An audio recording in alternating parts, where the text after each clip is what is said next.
Hi, I'm Sarah, and today I'm diving into a gripping story about Celeste, a woman whose life took a dramatic turn. It's a tale of family betrayal, tough choices, and finding peace amidst chaos. The story is called "My Parents Demanded I Sell My House to Pay Off My Sister's $150,000 Debt After They Cut Me Out 5 years ago." Family helps family, they said. I refused, and they broke into my home and destroyed everything. But they had no idea what this house truly meant to me. Let's get started and uncover the layers of Celeste's journey, shall we? So, picture this. I'm Celeste, 33 years old, sitting comfortably in my home office on what I thought was going to be just another uneventful Tuesday morning. I'm a programmer for a major tech company, and let me tell you, the pay is pretty fantastic. For years ago, I made the bold decision to buy my dream house with a mortgage. It was one of the best choices I've ever made. I transformed one of the rooms into a cozy home office, and thanks to my company's remote work policies, I get to work from the comfort of my own space. Life has been good, really good. About a year ago, I met an incredible guy named Marcus online. He lives in another state, and we've been navigating the challenges of a long-distance relationship. He visits me, I visit him, and every moment we spend together feels like magic. I've even been toying with the idea of selling my house and moving to a state so we can build a life together. Since I can work from anywhere, it feels like the perfect plan. I was lost in my coding zone, typing away, when I heard that familiar ping of a new email. Normally, I'd ignore it when I'm focused, but something told me to check. The sender's name made my heart skip a beat. Mom. I haven't spoken to my family in 5 years. 5 long years, and there's a very good reason for that. Let me take you back to explain why. Let me paint a picture of my family. There's my mom and dad, both in their early 60s now, and my older sister, Sarah, who's 36. Sarah's married to a guy named David, and to be honest, he's just as chaotic as she is. 5 years ago, things were different. I was still in touch with them, doing the whole family thing. I was making solid money as a programmer, living in a rented apartment and saving every penny I could to buy a house. I had over $120,000 saved up, a number I was incredibly proud of. My plan was to put down a massive down payment to keep my mortgage payments manageable. Every Saturday, I'd head to my parents' house for dinner. It was a tradition I actually enjoyed back then, believe it or not. But one Saturday changed everything. I walked into their house, and Sarah and David were already there, buzzing with excitement, talking to Mom and Dad about something. I greeted everyone and sat down at the table. That's when Mom turned to me with a wide smile and said, "Sarah's planning to open her own business, and we just know she's going to be tremendously successful." I forced a smile, but inside, I was rolling my eyes, thinking, here we go again. You see, this wasn't Sarah's first attempt at entrepreneurship. She'd already tried starting businesses twice before, and both times ended in disaster. Both times, our parents had to bail her out, covering her debts. But I kept quiet because I knew speaking up would make me the bad guy. My parents always took Sarah's side, no matter what. Sarah was practically bouncing in her seat, saying, "Celeste, I've got everything figured out this time. I have a solid business plan, and I just need some money for development." Then she and David turned to me, staring with these expectant, almost demanding looks. "Why are you guys looking at me like that?" I asked, my stomach tightening. Sarah's voice turned syrupy sweet, manipulative even. "Well, I know you're saving up for a house, and I know you've got about $120,000 in your account." My blood ran cold. "I'm not investing my house money in your business, Sarah," I said firmly. She got defensive immediately, rambling about how she'd thought everything through this time, promising that if I gave her the money, she'd double my investment in a couple of years and pay me back $240,000. I couldn't help it, I laughed. "Sarah, you've already failed at business twice. Maybe it's time to stop with these schemes and get a regular job like the rest of us." That's when everything exploded. Sarah's face turned red, she burst into tears, and she stormed out of the house. David called me an idiot and followed her. I was left alone with Mom and Dad, hoping they'd see reason. But instead, they turned on me, calling me cruel, selfish, and greedy. "I'm just telling the truth," I said. If she starts another business, she's just going to rack up more debt. Mom wasn't having it. Sarah is more talented than you, Celeste. You're just jealous of her success, she snapped. Then Dad dropped the bombshell. You give Sarah that $120,000, or we're cutting you out of this family completely. I looked at them, these people who were supposed to love me unconditionally, and said, I'm not giving her my money. They kicked me out, their own daughter. They told me to leave and never come back. The next day, I changed my phone number and made sure none of them could contact me. A year later, I bought my house, just as I'd planned. For 5 years, I lived without them, and I was fine. Fast forward to that Tuesday morning, 5 years later. Seeing Mom's name in my inbox felt like a punch to the gut. My hands were shaking as I opened the email, which was sent to an old address I barely used anymore. It read, Celeste, we need to see you urgently. This is a matter of life and death. Please come home. My first thought was that someone was dying. Despite my anger, I'm not heartless. If someone was sick or dying, I needed to know. I sat there, staring at the email, torn between deleting it and responding. What if Dad was having a heart attack? What if Mom had cancer? I'd never forgive myself if I ignored it and something terrible happened. So, I typed a short reply, I'll come by this Saturday. The days leading up to Saturday were agonizing. I barely slept, my mind racing with every possible scenario. When Saturday morning arrived, I drove to my parents' house, my stomach in knots. Pulling into the neighborhood felt surreal. Everything looked smaller, less vibrant than I remembered. As I parked in their driveway, I noticed 2 shiny, expensive cars, Sarah's Porsche and David's Mercedes. Great. This wasn't just going to be me and my parents. Sarah and David were here, too. I sat in my car for a moment, steeling myself for whatever was coming. This was clearly a family affair, and I wasn't sure I was ready for it. I knocked on the door, and Mom opened it. For a moment, we just stared at each other. She looked older, with new lines around her eyes, and her voice was shaky as she said, Celeste, thank you for coming. I followed her into the living room, where Dad sat in his usual chair, looking grim. Sarah was on the couch next to David, her eyes red and puffy from crying. They all seemed happy to see me, but there was an undercurrent of worry, almost panic, in the room.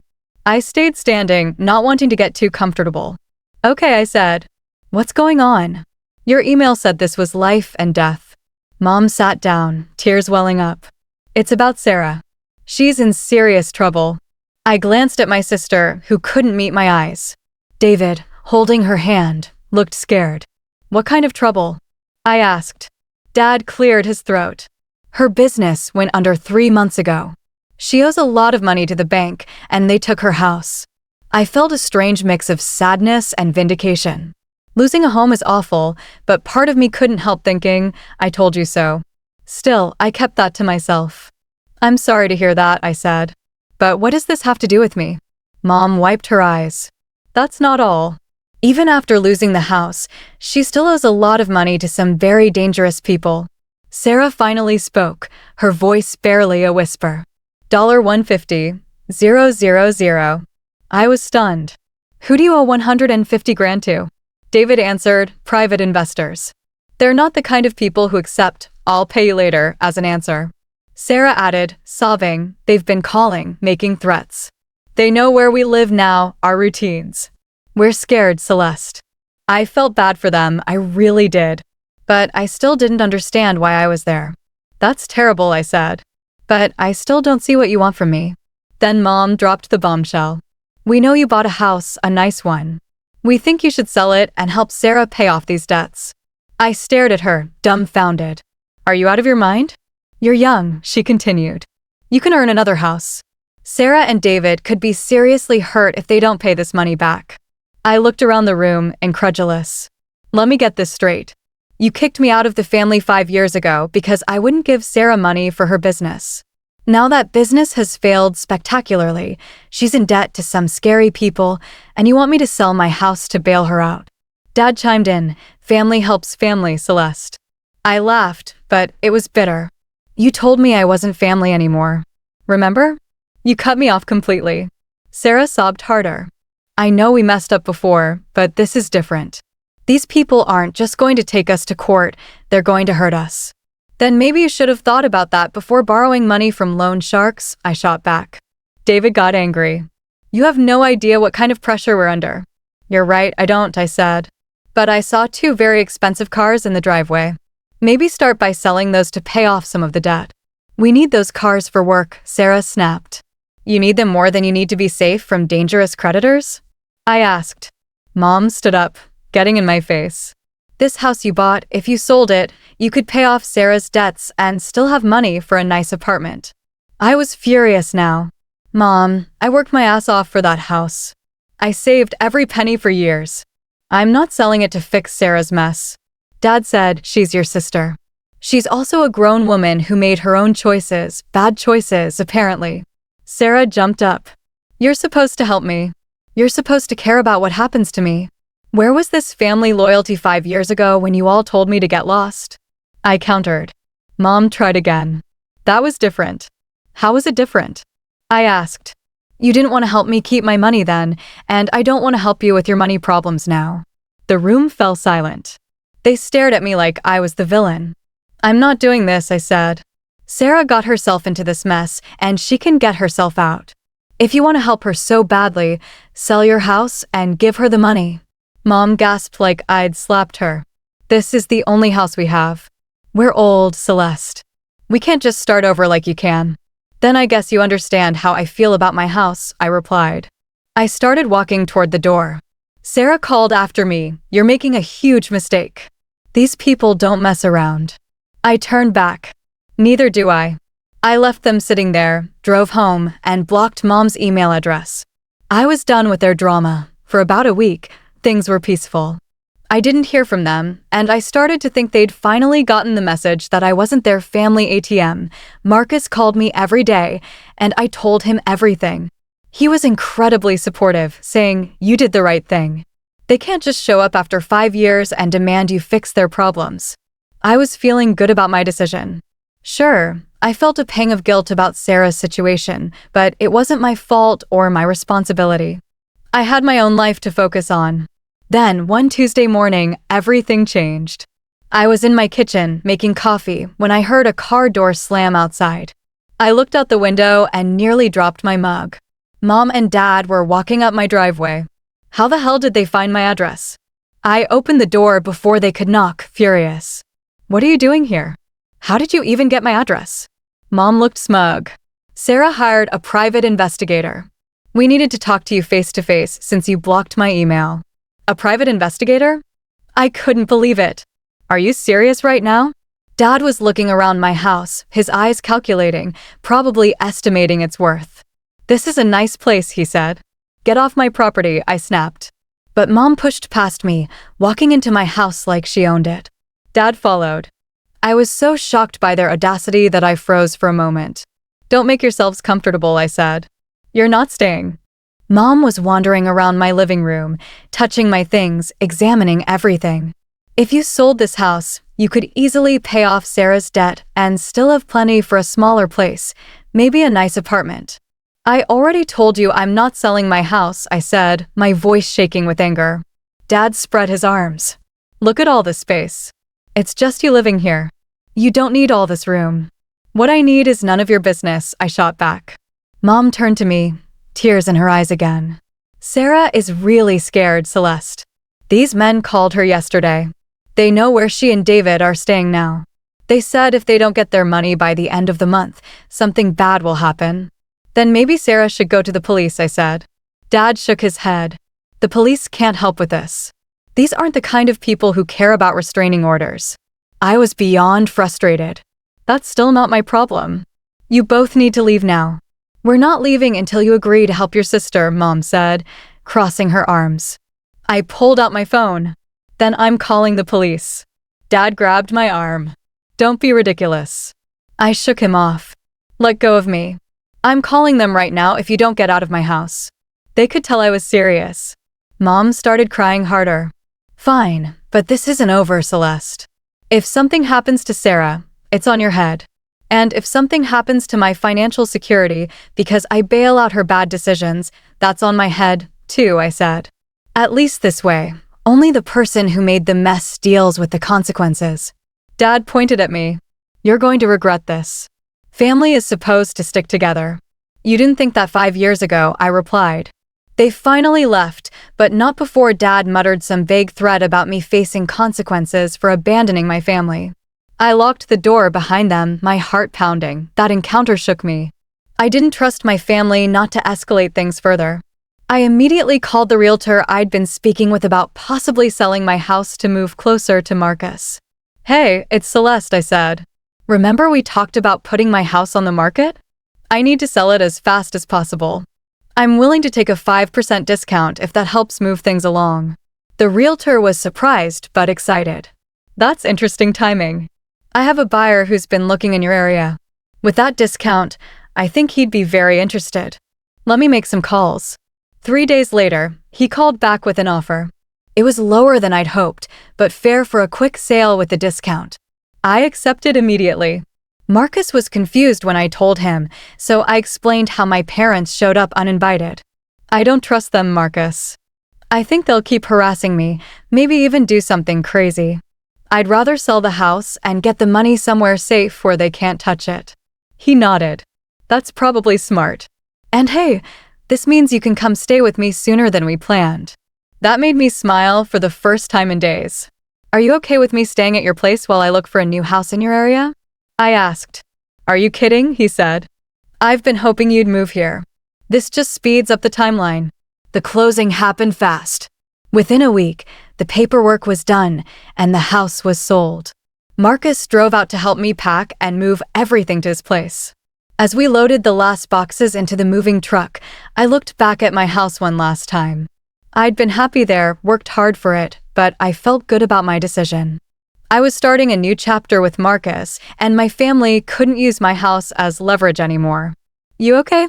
Marcus asked, putting his arm around me. Yeah, I'm good, I said. Let's get out of here. We drove off together, and I felt a massive weight lift off my shoulders. Whatever happened with Sarah and her debt, it wasn't going to involve me or my money. I was free. Living with Marcus was wonderful. His place was cozy, and working remotely made it easy to settle into a routine. We spent evenings browsing houses online, planning our future together. For the first time in months, I felt truly happy and stress-free. About a month later, my phone rang one Tuesday morning. The caller ID showed an unfamiliar number with my old hometown's area code. Is this Celeste Morrison? A professional voice asked. Yes. Who's calling? This is Officer Martinez with the Riverside Police Department. I'm calling about an incident involving your parents, Robert and Linda Morrison. My blood ran cold. What kind of incident? They were arrested last night for breaking and entering and destruction of property. The homeowner wants to press charges. I was confused. Breaking and entering where? The address they broke into is listed as your former residence, 847 Maple Street. Is that a house you used to own? I sold that house a month ago, I said. What were my parents doing there? That's what we're trying to figure out, Officer Martinez said. They caused significant damage to the interior, destroyed furniture, broke windows, spray-painted walls. The new owner came home to find them in his living room, smashing his coffee table with a baseball bat. Are you serious? I asked, stunned. Very serious. The damage is estimated at around $40,000. Your parents claimed they thought it was still your house and that you'd wronged them somehow. They said they were getting back at you. I sat down hard on Marcus's couch. Officer, I need to tell you something. My parents have been harassing me for weeks, demanding I sell my house to give them money. I refused, and they made threats. I told him everything, Sarah's debts, their uninvited visit, the 5-year family drama. He listened patiently, taking notes. So, they didn't know you'd sold the house, he asked. Obviously not, I said. They probably went there to vandalize it, thinking they were destroying my property as revenge. That's what it looks like, he said. The problem is, they destroyed someone else's property instead. The new owner is understandably upset and wants them prosecuted to the full extent of the law. I don't blame him, I said. Over the next few weeks, I got updates from the police and mutual friends. My parents faced serious charges, but their lawyer secured a plea deal. They admitted guilt in exchange for no jail time, but they had to pay full restitution, $40,000 for the damage, plus legal fees and court costs, totaling nearly $60,000. My friend Jenny called with the full story. Celeste, your parents had to sell their house. They couldn't afford the restitution any other way. They sold the house they'd called their only asset, the one they were too old to replace. Here's the kicker, Jenny said. After paying the restitution, they gave the remaining money to Sarah for her debt problems. I was floored. So, they did exactly what they wanted me to do, but with their own house? Yep, she said. And Sarah's creditor problems? Turns out they weren't as scary as she made them sound. The dangerous people were just a legitimate investment firm threatening to sue her. No broken kneecaps, no mysterious accidents, just legal action. Sarah had lied, manipulating everyone, including our parents, into thinking her life was in danger when she was just facing a lawsuit. Where are Mom and Dad living now? I asked. They're renting a small 2-bedroom apartment with Sarah and David, Jenny said. All 4 of them are crammed in there, and it's not going well. Lots of fighting. I felt a twinge of pity, but not enough to reach out. A few months later, I heard through mutual friends that my family was trying to contact me to apologize and rebuild our relationship. Every time someone brought it up, I shut it down. Jenny called again. Your mom asked me to tell you she's sorry. They realized they handled everything wrong. It's too late for sorry, I said. They spent 5 years not caring whether I was alive or dead, then demanded I bankrupt myself for Sarah's mistakes.